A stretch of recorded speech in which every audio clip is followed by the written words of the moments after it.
एक दिव्य शक्ति हमारे राधा समीप। डे राधा 19।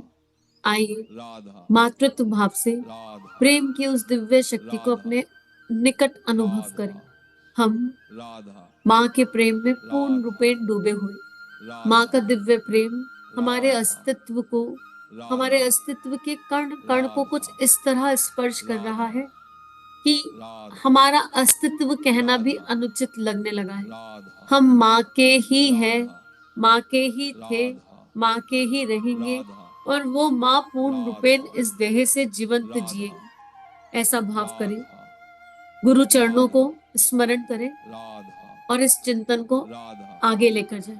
बहुत राधा महत्वपूर्ण माँ के राधा तात्विक उपदेश, राधा जो भी राधा लर्निंग्स माँ ने दी है राधा इस अध्याय में, उनके बारे में राधा बात। माँ राधा कहती है राधा यह शरीर राधा सारी व्याधियों के लिए राधा एक ही प्रमुख राधा औषधि कहता है। राधा ईश्वर, राधा उन पर विश्वास करो, राधा उन पर निर्भर रहो। राधा जो भी राधा परिस्थिति आए उन्हीं राधा की दी हुई मानकर राधा स्वीकार करो।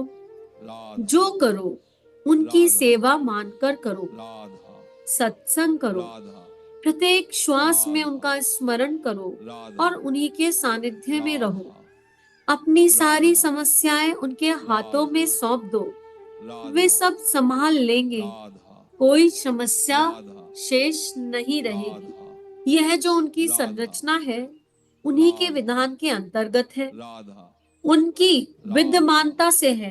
राधा यूं कहो, वस्तुतः वह राधा स्वयं ही है। राधा वे किसी को भी किसी राधा भी समय राधा जिस भी स्थिति में राधा रखें, सब भले के लिए ही राधा है। वे किसी राधा को भी किसी भी राधा समय राधा जिस भी स्थिति में रखें, राधा सब भले के लिए ही है। राधा क्योंकि वस्तुतः राधा सब कुछ राधा उन्हीं के द्वारा नियोजित है राधा तथा उन्हीं का है। राधा सापेक्ष राधा सुख वह सुख है राधा जो अन्य पर राधा आश्रित हो। राधा उसका अंत राधा दुख में ही होना राधा पड़ेगा। मानव का राधा धर्म है कि वह उस राधा ईश्वर का ध्यान करे राधा जो शांति का मूर्त राधा स्वरूप ही राधा है। ईश राधा स्मरण में सहायक वस्तु का राधा आश्रय लिए बिना राधा शांति प्राप्त करना राधा संभव नहीं। इस राधा संसार में कैसा राधा जीवन है, क्या राधा तुमने देखा नहीं है? राधा प्रेमास्पद राधा केवल ईश्वर है, राधा उन्हीं में सब है। राधा तुम्हें उन्हीं को राधा पाने का प्रयास करना राधा चाहिए। राधा मनुष्य के लिए केवल राधा सर्वश्रेष्ठ राधा और निष्कलंक आचरण का राधा मार्ग ही स्वीकार्य राधा होना चाहिए। राधा यदि कोई अपने जीवन को राधा इस मार्ग पर ढालने राधा हेतु प्रयत्नशील होता है राधा तो वह राधा अत्यंत ही हर्ष की बात है। राधा केवल वे राधा कर्म जो मनुष्य में राधा अंतर्निहित हो राधा जगाते हैं, कर्म राधा कहलाने लायक हैं। अन्य राधा सभी अकर्म हैं। राधा केवल वे कर्म राधा जो मनुष्य में राधा अंतर्निहित को जगाते हैं, राधा कर्म कहलाने लायक हैं। राधा बाकी सभी अकर्म हैं, राधा ऊर्जा का राधा हास मात्र है। राधा आचरण का जो राधा मार्ग मनुष्य में दिव्यता को राधा जागृत कर उसे राधा गतिमान न करे, उसका राधा त्याग कर देना चाहिए। राधा ऐसे हर कर्म का राधा त्याग कर दो जो राधा ईश्वर से मिलाने में सहायक राधा नहीं है, क्योंकि राधा वो हर कर्म राधा केवल लॉस ऑफ एनर्जी है, राधा अकर्म है। राधा चाहे वो देखने में राधा कितना भी लुभावना प्रतीत राधा क्यों ना हो, किंतु राधा जो आचरण मनुष्य में राधा अंतर्निहित दिव्यता को राधा जागृत करने में सहायक हो, राधा उसे दृढ़ता से राधा अपना लेना चाहिए, राधा चाहे वह राधा अनाकर्षक ही क्यों ना प्रतीत हो। राधा मानव राधा का धर्म है राधा आत्मज्ञान प्राप्ति के लिए प्रयास राधा करना, उसी की राधा इच्छा रखना। राधा इंद्रियों को सुखकर लगने राधा वाली वस्तुएं राधा समयांतर में विष के भंडार राधा बन जाती हैं राधा तथा चित्त में उद्वेग राधा व आंतरिक विनाश राधा उत्पन्न कर देती हैं, राधा क्योंकि वे राधा मनुष्य के साम्राज्य से राधा संबंधित हैं। राधा तुम जिस ओर भी राधा दृष्टि डालोगे राधा उसी ओर एक शाश्वत राधा अविभाज्य अस्तित्व का ही राधा व्यक्त स्वरूप पाओगे। राधा परंतु उसकी उपस्थिति राधा को खोज पाना सरल नहीं, राधा क्योंकि वह सभी में व्याप्त राधा है। जिस प्रकार राधा एक राजा अपनी भव्यता से पहचाना जाता है, अग्नि अपनी उष्णता से जानी जाती है, उसी प्रकार वह अव्यक्त जगत के रूप में व्यक्त होकर अपने को प्रकट करता है। समस्त सृजनात्मक सृष्टि की विषय वस्तु का विश्लेषण यदि गहराई से किया जाए, तब उस खोज से जो निष्कर्ष निकलेगा वह यह है कि जो शेष रह गया वह सभी जीवों में एक जैसा है। तो वह सब में समान रूप से विद्यमान है, जो है वह है, और उसको ही शुद्ध चैतन्य कहा जाता है। गाय को देखकर कौन कह देगा कि उसमें दूध भी है, दही भी है, घी भी है, मट्ठा भी है, अनंत तरह की मिठाइयां भी है, पनीर भी है, लेकिन है तो सब कुछ है, लेकिन देखकर दिखता नहीं है, क्योंकि उसमें एक प्रोसेस लगता है हर चीज को सतह पर लाने के लिए। तो इस संपूर्ण जगत में हर जगह वो शाश्वत है, अविभाज्य रूप से दिख नहीं रहा, क्योंकि हम उसकी गहराई में उतर नहीं पाए। यदि इस नाम रूपात्मक जगत की विविधता के बीच रहते हुए तुम अपने सभी कार्यों को इस ब्रह्मांड के परम पिता के निष्ठावान सेवक बनकर करने का सतत प्रयास करते रहोगे, तो तुम्हारे हृदय में उनके प्रति प्रेम समर्पण जाग उठेगा। फिर जैसे तैसे अहंकार रूपी कारावास की बंधनकारी दीवारें ध्वस्त होंगी, तुम अपने सत्य की खोज में और अधिक अटल और निष्ठावान होते जाओगे। तब फिर यह जो नानाविध रूप तुम्हें दिखाई दे रहे हैं वह एक स्वरूप में समा जाएंगे, तथा तुम्हारे भिन्न भिन्न भाव एवं विचार उस एक आनंद के महासागर में निमग्न हो जाएंगे। ईश्वर विराट स्वरूप में सभी जगह समाहित है। वृक्ष, पुष्प, पत्तियां, पर्वत, सागर इत्यादि एक समय आएगा, आना पड़ेगा, जब व्यक्ति उस एक सर्वव्यापक विश्व में स्वरूप को वास्तव में अनुभव करेगा। उसके आकार व रूपों की विविधता असीम है, असंख्य है, अनंत है। जैसे बर्फ जल के अतिरिक्त कुछ नहीं, वैसे ही उस प्रियतम का ना तो कोई आकार है और ना ही कोई गुण है, अतः उसके प्रकट होने का प्रश्न ही नहीं उठता। जब यह बात समझ आ जाती है तो व्यक्ति स्वयं को भी समझ लेता है। दर्शन की इच्छा त्याग दो, वो तो है, हर कहीं प्रकट है। उसके प्रकट होने का प्रश्न इसलिए नहीं उठता क्योंकि उसका कोई आकार है ही नहीं, उसका कोई गुण है ही नहीं। लेकिन फिर जितनी भी चीजें आसपास हैं वो वही तो है। उसका मन था, उसने वो वाला आकार ले लिया, वो वाला गुण ले लिया। हमको देखना है, दिख जाए वहां पर वो। इस प्रकार प्रियतम को पाना ही स्वयं को पाना है, अर्थात यह जानना कि ईश्वर मेरा ही आपा है, मेरे से पूर्णतः अभिन्न है और मेरा अंतरम है। हम जिसका आवाहन करना चाहते हैं, सर्वप्रथम उसके आत्मीय बनने के लिए निरंतर उसका चिंतन, भजन, श्रवण करना, उसका दर्शन करो, उसका गुणगान करो, अथवा वाणी से सच्चर्चा करो, तीर्थ यात्रा करो, एकांतवास करो या फिर सत्संग करो। ऐसी स्थिति प्राप्त कर लेने पर तुम उन्हें माता या पिता कहकर पुकार सकते हो। उनके संग इस प्रकार का कोई संबंध स्थापित करना आवश्यक है, क्योंकि किसी सुनिश्चित संबंध के अभाव में संसारिक व्यक्ति निकटता का अनुभव नहीं कर पाता। संसारिक जीवन में तुम्हें स्वजनों से संबंध बनाने का अभ्यास है, इसलिए आध्यात्मिक जीवन में भी तुम्हें इसी प्रकार के किसी संबंध से बंधना पड़ेगा। इस देह के रहते हुए बहुत सारे अभ्यास हैं। जितने भी संसारिक अभ्यास हैं, उन्हीं अभ्यासों की दिशा को मोड़ दो। वही करना है जो संसार की दिशा में करते आ रहे थे, अब उसे अध्यात्म की दिशा में करना है। करना वही, कुछ छोड़ने के लिए नहीं कहा जा रहा। ये भी नहीं कहा जा रहा कि ये अभ्यास छोड़ दो, ट्रांसफॉर्मेशन कर दो, दिशा बदल दो। संभव है प्रारंभ में तुम्हारे अंदर गहरी श्रद्धा ना हो, परंतु निरंतर उनका जप करते हुए अथवा किसी अन्य विधि से तब तक उनका आवाहन करना सीखो जब तक वह तुम्हारी हर सांस में बस न जाए। तब तक उनका आवाहन करना सीखो जब तक वह तुम्हारी हर सांस में बस न जाए। राधा यद्यपि प्रेम का बंधन राधा स्थापित हो चुका है, राधा परंतु फिर भी राधा उसके लिए प्रार्थना, राधा ध्यान या उनके राधा नाम पर दिया दान राधा तथा अन्य विधियां राधा इस बंधन को दृढ़ रखने राधा के लिए आवश्यक है। राधा इस प्रकार राधा उसका ध्यान तुम्हारा राधा स्वभाव हो जाएगा, जो राधा मृत्यु प्रयत्न तुम्हें नहीं राधा छोड़ेगा। इसी को राधा ईश्वर से एकाकार होना राधा कहते हैं। राधा सुनो, अपना राधा समय व्यर्थ ना जाने दो। राधा अपने राधा साथ एक माला रखो राधा या जप करो। राधा या यह संभव नहीं तो राधा कम से कम निरंतर घड़ी राधा की टिक टिक की भांति राधा बिना रुके ईश्वर राधा का नाम लेते रहो। राधा इसके लिए कोई राधा विशेष नियम कायदे भी राधा नहीं।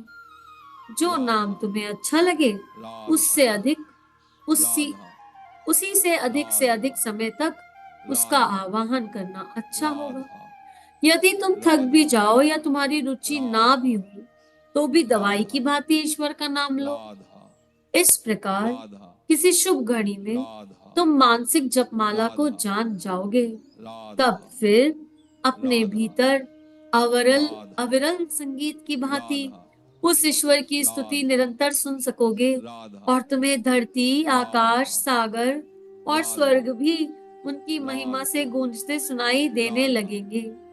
इसी राधा को उस परमेश्वर के नाम राधा की सर्वव्यापकता कहा राधा जाता है। नाम और राधा नामी एक। राधा राम का नाम और नाम राधा अलग अलग नहीं है, राधा एक ही है। और क्या राधा होगा, नाम जब से राधा अच्छा नहीं भी लग रहा राधा तो ले लो, क्योंकि राधा दवाई तो सभी को चाहिए। राधा कहीं ना कहीं सभी बीमार है, राधा परमानंद में राधा तो नहीं है, आनंद में तो नहीं है। राधा तो नाम जप रूपी राधा दवाई ले लो अगर मन नहीं लगता तो। राधा और उस दवाई को कैसे खाना राधा है, घड़ी की टिक टिक टिक टिक राधा के हिसाब से, हर राधा सांस से। फिर क्या राधा होगा, एक ऐसी घड़ी आएगी राधा जब वो राधा प्रकट हो जाएगा। जो राधा अप्रकट है वो प्रकट हो जाएगा राधा कहाँ, देह में, भीतर। राधा बाहर कहीं नहीं, बाहर तो हर राधा जगह है, हमें समझ नहीं आ रहा। राधा भीतर प्रकट हो जाएगा। राधा मानसिक जप राधा निरंतर करते रहना चाहिए, राधा एक भी श्वास व्यर्थ न राधा जाए।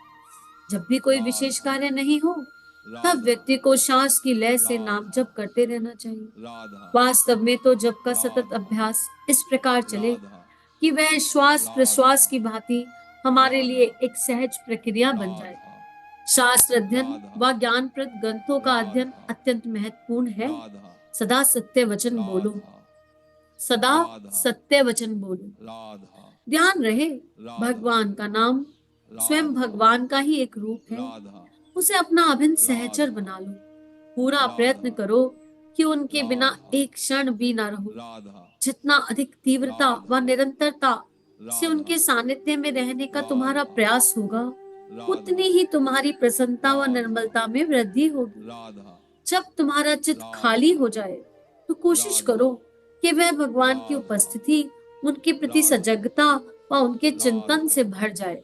वह राधा परमपिता परमात्मा, राधा माता और परम बंधु राधा भगवान वास्तव में वह राधा सभी है। राधा तब फिर उसकी कृपा का राधा कारण का कोई कारण अथवा राधा हेतु कैसे हो सकता है। राधा तुम उसके हो और वे राधा किसी भी मार्ग से तुम्हें अपनी राधा ओर बुला सकते हैं। राधा सभी मार्ग स्वयं को तुम्हारे राधा सम्मुख प्रकट करने के लिए है। राधा उन्हें पाने की राधा जो इच्छा जागृत हुई, राधा वह तुम्हारे भीतर किसने राधा डाली।